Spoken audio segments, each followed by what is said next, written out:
Hi and welcome to another painting tutorial from Promethean Paints. Today, we're going to be painting another Chaos Space Marine Terminator. For this one, as I mentioned in the previous tutorial, I wanted to paint some of the older styles that were available in some of the older codexes.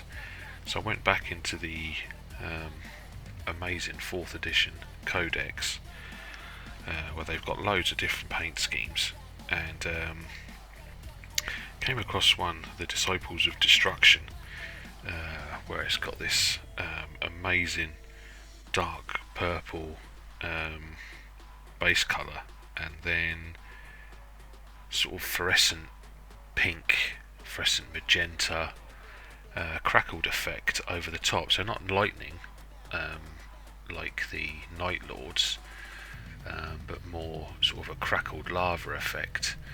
So I thought I'd give it a go. So what we're going to be doing here is we're going to be using another colour on top of this, but we're going to be starting with on all of the armour with a base coat of dragon blood, and then we're going to be starting our crackle effects by using magenta, then intense pink with some ice yellow, and then some fluorescent rose by Green Stuff World on top. So the first thing we need to do is base coat all of the area, so the panel that you want to have this effect on, base coat it in the dragon blood.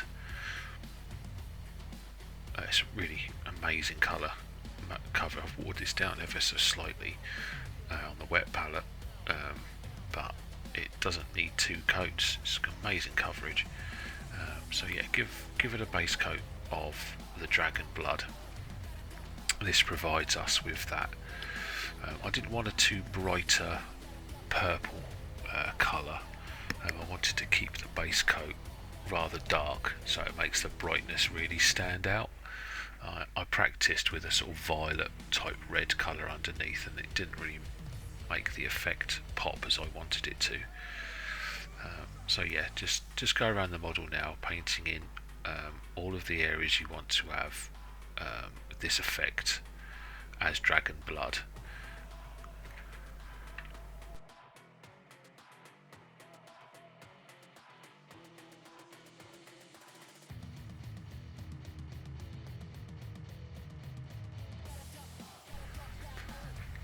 So I'm just going to focus here on 2 of the panels, just to make it easier. Then I'll go over all of the model and show you. So the next up is what we're going to start doing the lines now. So get some AK magenta, water it down ever so slightly so it runs off the brush okay. And all we're going to be doing here is it's sort of creating a lava effect, lightning effect, but a little bit more, not as jagged as you would find with a lightning effect. And obviously this is quite a thick line at first, so this is the sort of I'm imagining here that the armour is cracking and fragmenting, so I'm just drawing fragmentation lines.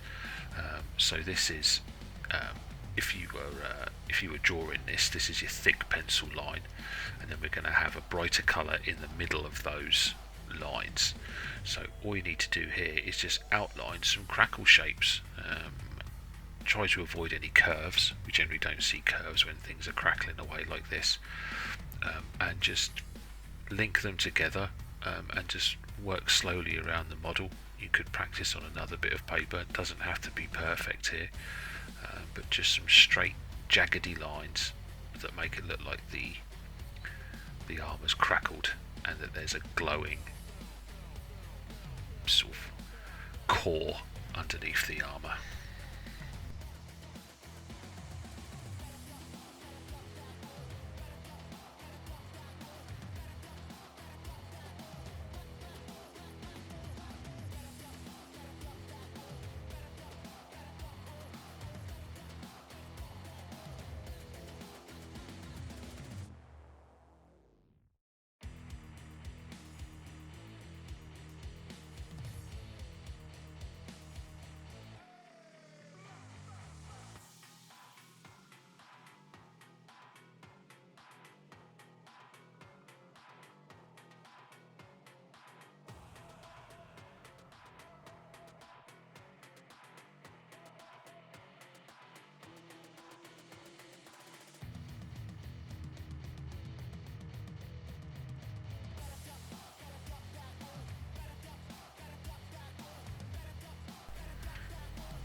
Right, and once you've done those outlines, I'd probably work panel to panel. It's a bit easier than doing the whole model at first.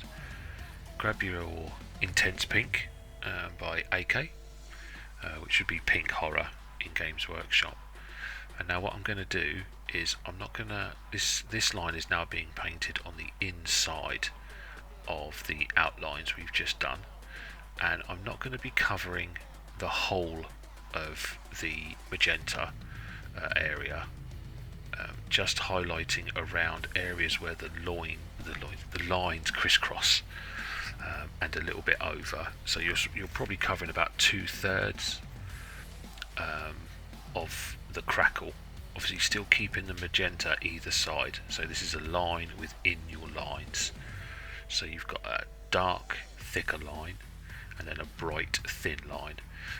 But just make sure you leave the magenta on either side and leave some of the areas magenta, focusing these glowing line on the areas where the lines interact with each other.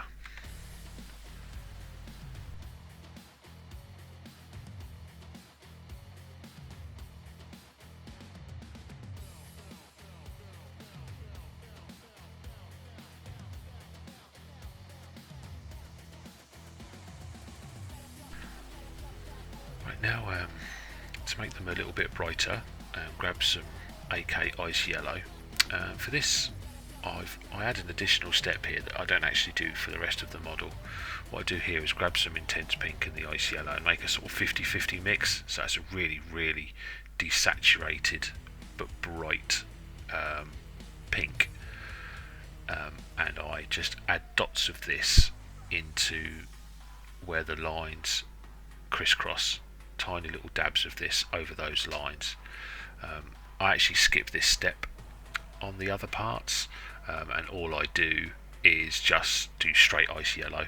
I don't make the mix. I didn't really see the benefit of making the mix. You can do so to get some clever transitions, but I don't think it was it. We're covering it with fluorescent paint in a minute, so there wasn't really that much. Wasn't really doing that much. So you can just use a straight Ice Yellow out of the pot. Thin it down a little bit. It does tend to thicken up a little bit, this Ice Yellow. It's a weird colour. Plus this is, when this is being filmed, this is the second hottest day of the year. And I've got the fan going on in the background, so the paint is drying really quick. Even on the wet palette, it's drying out quite quick. Right, once you've done that, not too much of those highlights, just in those central points. Grab your Green Stuff World Fluorescent Rose. You can use AK Magenta, Fluorescent Magenta, but I do like the Fluorescent Rose from Green Stuff World. It's a very nice colour and quite nice to apply. And you just basically now just apply this over all of the lines. Obviously focusing a little bit more on the central points where you've added those Ice Yellow dots, but cover all of the magenta, all of the Intense Pink and all of the bright highlight colour, and this will give you the glowing rose effect.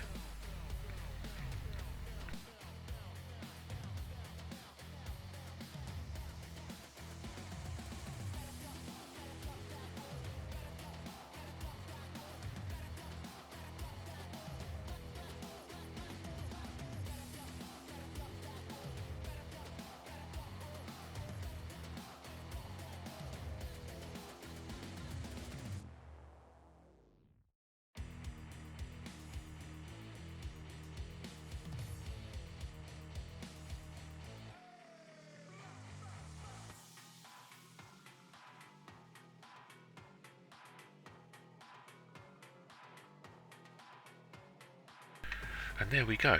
I add a little touch to this in a little bit while, but there's the first arm done, and then the power of movie magic. That's all of the lightning now done as magenta. As you can see, I'm just following the crackling theme. I've even done a few little edge highlights around some areas where you couldn't really do it. I've now gone and done the Intense Pink Exactly the same method as we did on the shoulder pad. And then I've then done the ice yellow in the middle. Note here I've still done the dragon blood, the ice yellow, and now just to show you, I'm just going to go around painting all of those lines with the fluorescent rose. You see how I've done it on the top? In fact, that's the whole lot done with fluorescent rose. I was just touching up. Now, what I'll do now is, there's a nice little touch you can do now to really make this look slightly more magical, or just add a bit more colour into this, is the areas where you want to be really, really bright. That's pure white there from AK, but any white will do. Just add little dots of this on areas where you want to really catch the eye, be very, very bright. And just add tiny little dots into those areas. Not too much of this. 4 or 5 across the model is all that's needed, and only put them on areas that will really sort of catch the eye, that stand out. And then over the top of those white areas, we're going to grab some AK fluorescent orange and just add little dots of the fluorescent orange on top of those dots of white, and it just adds an amazing colour shift in from pink to orange. You don't really think it would work, but it really does. It's an optional stage, you don't have to do it. And just so you notice there as well, like I mentioned before, there are some areas where I couldn't get the crackling effect, which is where I've done edge highlighting, and I've just done the same principles on the edge highlighting, like around the hands or the back of his armour where the vents are.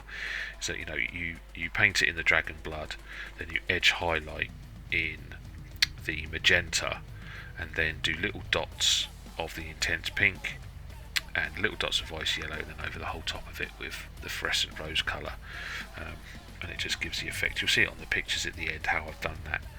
It just helps blend those areas in with the rest of the armours.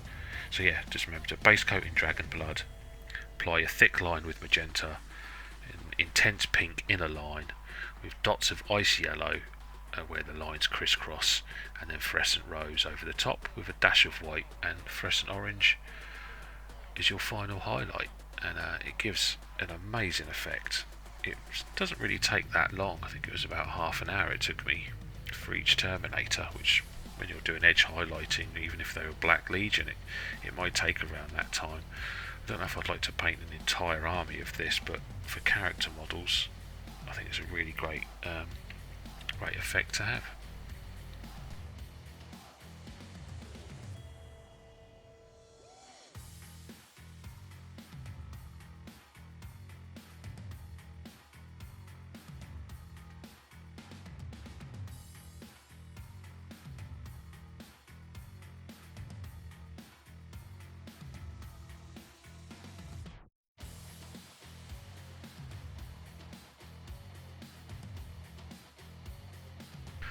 I also made a little conversion on this model from Deadly Print Studios.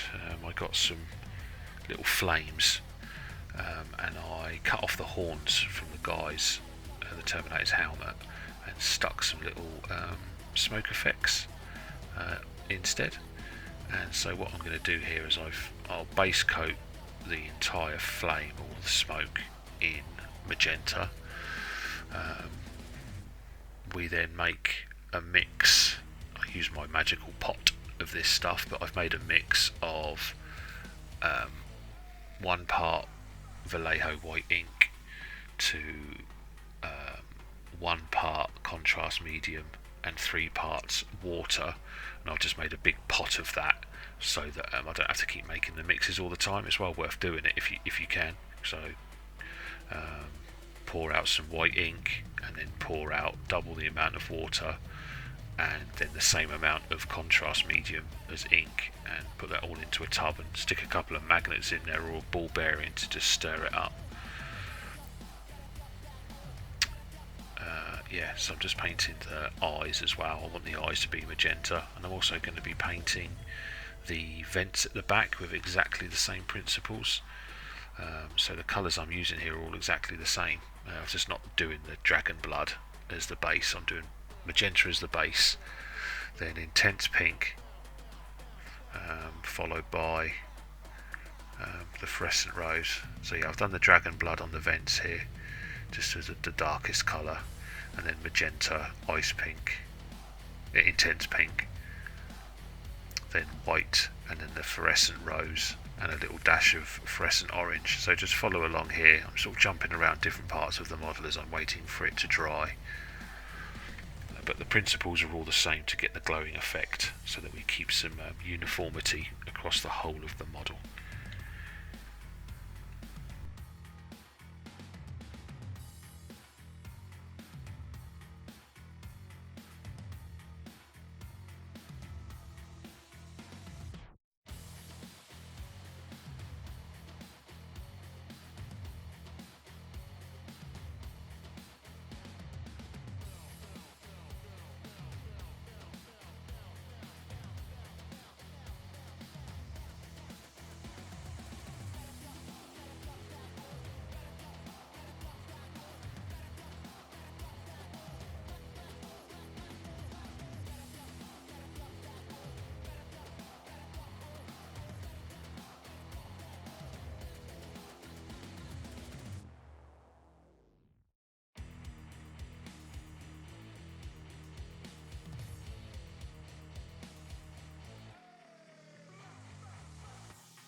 There's the mix I was telling you about. And so basically what you're making is a white ink wash that a bit like Nuln Oil. So when you apply that and you drag it across the model, it pulls in certain areas and it leaves the most where you leave your brush. That's a good tip to remember when you're doing washes and glazes, that the brush will always leave the most amount of paint where you remove the brush, or if there's any gaps or pooling areas. So here, over the magenta, I'm just putting some of this white ink wash around, so that's where would be our brightest points, where we'd be applying our fluorescent rose.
And then finally, just to sell the smoke effect a bit more, I'll put some AK Tenebrous Grey on the wet palette.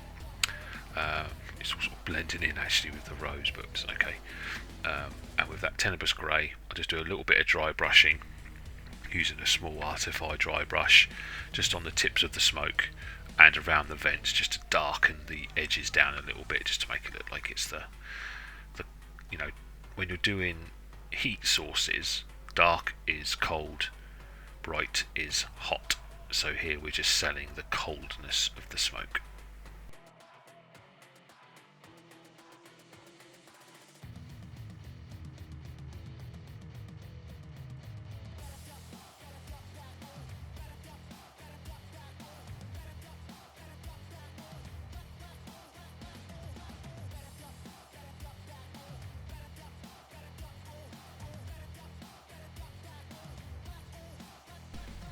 And that is the armour done. So the bulk of the armour. If you look at the shots of this paint scheme, there are certain bits of armour that they painted in bone. Like there was some skulls that were painted in bone. So I had an idea to have the sort of some of these areas in the bone colour.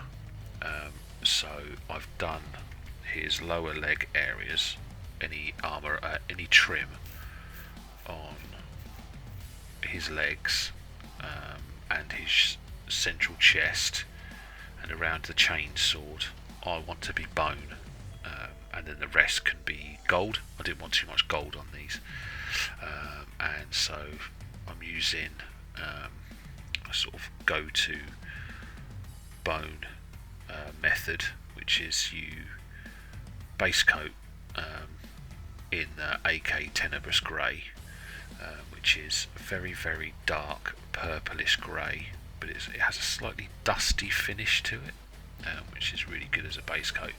If I was doing this in Games Workshop in Citadel colours, I'd probably just use Rhinox hide as the base. It's an equally as good colour, but I think Tenebrous Grey is good. And then the next colours we use, then we've got Leather Brown, AK Mud Brown, then AK Light Earth, and then just for some speculative highlights we use an Ivory colour. So in Citadel you would use Rhinox hide, then Steel Legion Drab, probably Xandri Dust, and then use Shabty Bone, and maybe even a bit of Screaming Skull. So those would be your colour replications in the Citadel colours, which again give an equally amazing finish. So now what we're doing with the Leather Brown is we're just doing our first highlight. So leave some of the Tenebrous Grey in the deepest recesses in the shadows, and just pick out your highlights. So you're covering probably about 80-90% of the model of the trim with this first colour. Any edges, little scratch marks. Remember, this is bone, so it won't be perfect like a trim. So any scratches and marks you can pick out with this. Then we apply the same principles with the mud, with the next colour, with the mud brown, or which would be your Xandri Dust, but now just smaller highlights. So you're probably only covering about 40%. Making sure you cover the edges, creating little scratches, little marks and divots. And then again with the Light Earth, just the very tip highlights really, probably only covering about 10%, so around the eyes, the nose, the teeth, the edges, anywhere where you want to have the most sort of wornness is what you're doing here with the Light Earth, or you Shabty Bone, and then very small amounts with the Ivory. And I paint all the bone areas with this, so that's the bone around the trim, that's the skulls that he's got hanging around his belt, that's also the skulls that are on the spikes on the top, and there's a skull around the back as well. So any bone areas, also on his chest, and the spike part around his helmet I also paint with this. Gives a really good bone effect and looks almost dusty as well. I painted the skulls like this as well, so sort of for the eye, when you're looking at something, if you see skulls painted like this, then you know that's the colour for bone, so that it makes the trim also look like bone. Just try and remember that. It's not a tip, but it's a sort of a helpful hint that if you paint cloth in a certain colour, if you paint something else on the model that colour, then they'll think it's cloth. If I was to paint the skulls a totally different colour, it might make you think that that's the colour that I'm using for bone, and so that the trim around the armour is bone. A little thing, but it can help distract the mind when.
So there's the bone.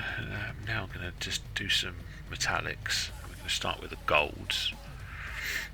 For the gold, we're going to use as the base colour. We're going to use AK Burnt Tin, and then I'm going to use AK Rusty Gold, and then some AK Old Gold. So we're going to paint all of the gold as the base with the burnt tin, which is Balthazar Gold in Citadel. Rusty Gold, it's not really a rusty gold in the Citadel range. You would probably go from Balthazar Gold straight up to Retributor Armour as your highlight. But I'm also going to try and give the gold a little bit of extra colour variations just by adding in some shaded areas, but we're not going to be using a traditional shade colour like Nuln Oil or Cadian Flesh Shade or Redgrass Earth Shade. We're actually going to make a little bit of a wash out of the Tenebrous Grey, and we're just going to glaze that and blend that into some of the deepest shadows. And it also tries to sort of give a non-metallic metal finish to the metallics. It just helps tone them down a little bit and just gives some contrast between the darkness and the lightness that you can get in metallics. I didn't want this to be too garish with the golds. I really wanted the armour to stand out, so I've toned down the metallics. But you can do the armour as you wish, but just do your base colour, your highlight colour, and then give the areas a wash, and then just very small bright highlights with your brightest gold. Remembering to edge highlight, always with metallics, edge highlight as much as you can, just to help sell the metallic finish.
For the silvers, which isn't actually that much of really on these, I'm going to be using AK gunmetal, which you could use probably iron breaker or lead poucher. This is the spikes around the top, which we're going to wash over soon with some rust colours. The chainbait spikes, the chainmail, which I'm almost dry brushing on with the chainmail, and areas around the bolter. There's not too much silver here, and I don't do any highlighting of this or any washes. It just goes straight on the model.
And now I'm going to be highlighting the sort of tubes around his armour.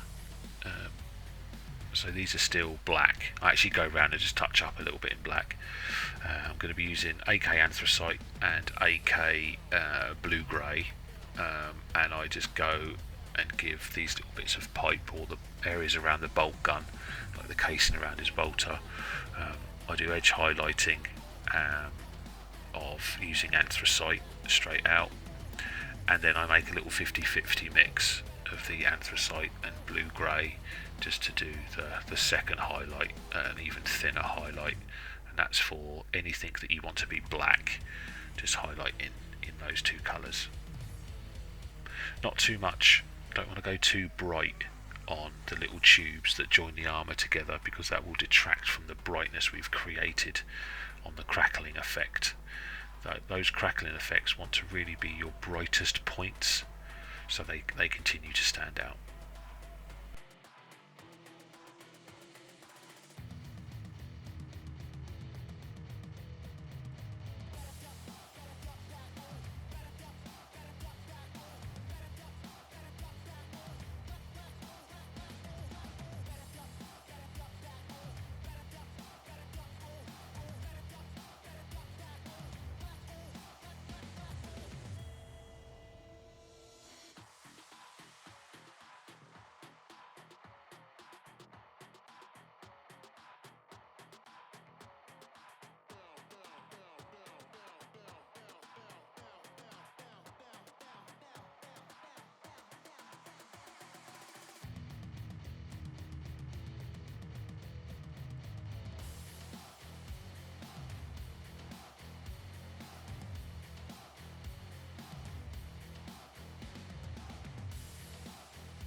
For this little bit of leather tunic, we're just going to use our standard leather here. So we're using the AK leather brown as the base colour. Then I use, for the first highlight, your primary highlight is with AK saddle brown, and then for edge highlighting and scratches I use a little bit of Citadel Cadian Fleshtone, and then you could, if you wanted to, use maybe like Pallid Witch Flesh or AK Vampiric Flesh as your final highlight, but it would have been too bright, I think, for this model. So just going up to the Cadian Fleshtone is enough. And of course with the Cadian Fleshtone, not only is it the edge highlight, but it's your ability then to use that colour to add any scratches and wornness to the leather on the tunic and the bullet casings.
And the final part is the stuff on his spikes.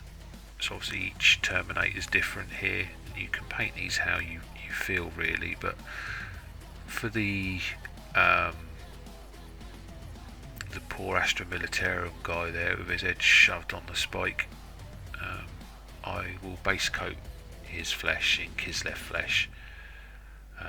I'll then apply a wash using some watered down Volpus pink contrast colour, heavily water it down, add a couple of coats, and then just do a highlight of Pallid witch flesh over the top, and then pick his tongue out with a little bit of dead red, or you could use any sort of reddish pink from Citadel just to pick his tongue out. His helmet, his green helmet, I paint in an olive green colour, and then apply a wash of Nuln Oil, and then the Space Marine helmet, I paint a lot of Dark Angels, and as much as I love them, they are my enemy, so I'm going to paint the helmet just with black green and highlight with AK deep green, but obviously Citadel colours are available for all of those, so the darkest green I believe is Caliban green, and then you'd use Warpstone Glow as the highlight, and for this green I'm not sure what Games Workshop would be, like a Strachan green, something like that for the Astra Militarum. Not much highlighting here because I'm going to be washing all over this with sort of to give a rust effect, so this is just your standard base coating. Of course you can follow any of your own methods for these, but I just find for dead faces like this, start with a pale flesh colour, wash with a reddish pink wash. Don't just use Reichland flesh shade because you want the skin to look horrid really, and Volpus pink is a really good colour to use for that. And then don't over highlight anything. You want it to look dirty and worn down. Over highlighting with nice clean lines gives a sort of a too smooth a finish. You want this to look rough and dirty, like it's been on there for thousands of years.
see there I've made a wash of AK light rust, but you can use sort of like squig orange or something like that. Riser rust, I think you've got from GW. Any bright orange colour, and just water it down and apply as much or as little of this as you want over the spike areas, and then you can use a little bit of this on the bottom of his shoes just to show that it's blended into the earth below. But this just helps sell the effect that that stuff's been on there for ages.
And there he is. Base him how you wish to. For my basing, I just used some rubble that I got from eBay, applied it via super glue, and then base coated it in a sort of dark brown colour, dry brushed it with light earth, added some tufts and some rust effects, and you end up with a pretty cool looking chap. So yeah, hope you enjoyed this painting tutorial. As always, like and subscribe. Got any suggestions, message me directly. So yeah, as always, happy painting.